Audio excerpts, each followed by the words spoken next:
Aujourd'hui, je réserve ma première critique vidéo à un jeu qui me tient particulièrement à cœur, et c'est le jeu de The Walking Dead.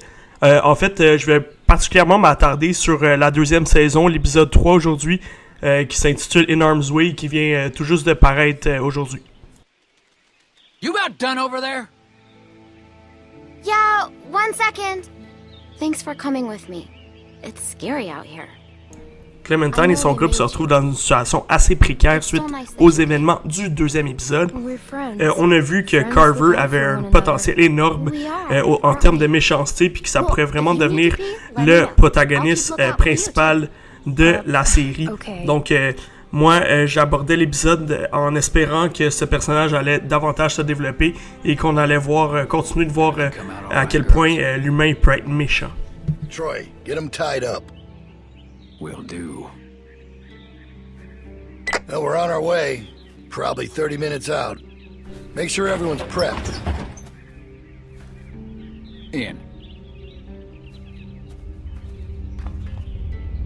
Are you guys okay? The hell did he do to you? Hey, did he hurt you? Hey! Hey!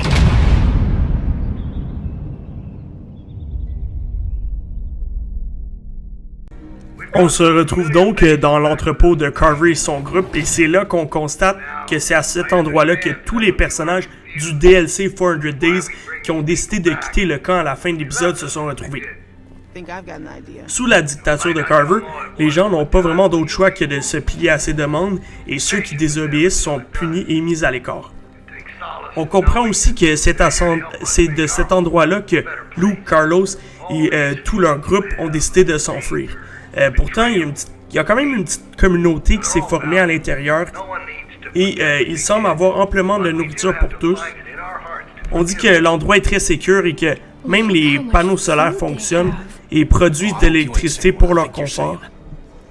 Malheureusement, Carver mentionne au groupe qu'il va falloir un certain moment avant qu'ils acceptent vraiment de les pardonner.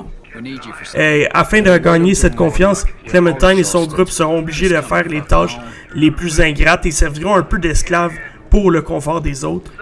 On va les voir réparer des fuites, trimer des plantes, et pendant leur temps libre, le groupe va tenter de faire des plans pour chercher à s'enfuir de cette situation. It's my fault. No, it's really not. I would tell you if it was. This happened well after you guys left. Ce que j'ai aimé dans cet épisode, c'est l'introduction de quelques personnages qui ont attiré mon attention. Celui que vous venez de voir, c'est Reggie. Il est particulièrement sympathique et je l'ai rapidement trouvé attachant. L'acteur qui prête sa voix au personnage, c'est Kumail Nanjiani, qui est l'un des personnages principaux de l'excellente série Silicon Valley, qui vient tout juste de commencer sur HBO. Honnêtement, ça joue juste après Game of Thrones le dimanche. Puis je trouve ça excellent, le script est vraiment drôle. C'est une série geek, donc c'est parfait pour nous. Malheureusement, ça m'a déçu parce qu'il joue pas un rôle tellement immense dans l'épisode. Heureusement, mais il y a un autre personnage qui est assez cool, que j'ai bien aimé dans l'épisode, c'est Jane. Elle me rappelle un peu Molly, et j'ai l'impression que c'est le genre de femme forte qui pourrait vraiment apprendre encore plus à Clementine comment elle pourrait bien se protéger pour le futur et pour les prochains épisodes. I did. But now we can leave. Troy, you can come with us. What? Well, where would we go? Away from here. Together. Enfin, dans cette histoire, on a finalement droit à un antagoniste à la hauteur. En effet, durant ce chapitre, on constate toute la méchanceté de Carver. On le voit au début lorsqu'il force Carlos à donner une claque à sa propre fille. Car elle a désobéi. De plus, on a le droit à un entretien privé entre lui et Clementine, et c'est là qu'on constate à quel point ce personnage-là, c'est un psychopathe. Il y a des plans assez sombres, et puis il explique à Clementine qu'il faut éliminer les gens qui sont faibles d'esprit. Ainsi, il veut s'assurer que les enfants de la prochaine génération seront bien plus forts mentalement. Lui-même, son enfant, c'est comme ça qu'il veut l'élever, dans ce climat de terreur.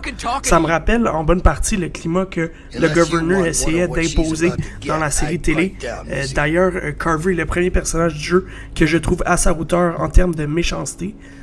On le constate car à travers l'épisode, il n'hésitera pas à se battre, à massacrer et même à tuer ceux qui ne se plieront pas à sa tyrannie. It's only going to sting for a second.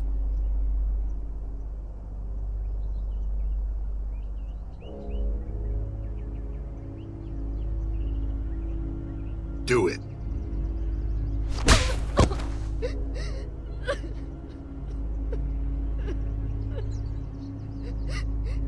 I'm sorry, Sarah. Stop! You're not cuddling that girl anymore. Let her sit there. Think about what Bref, she's done. on a eu droit encore une fois à un excellent épisode et la table est mise pour les 2 derniers qui s'annoncent vraiment excellents.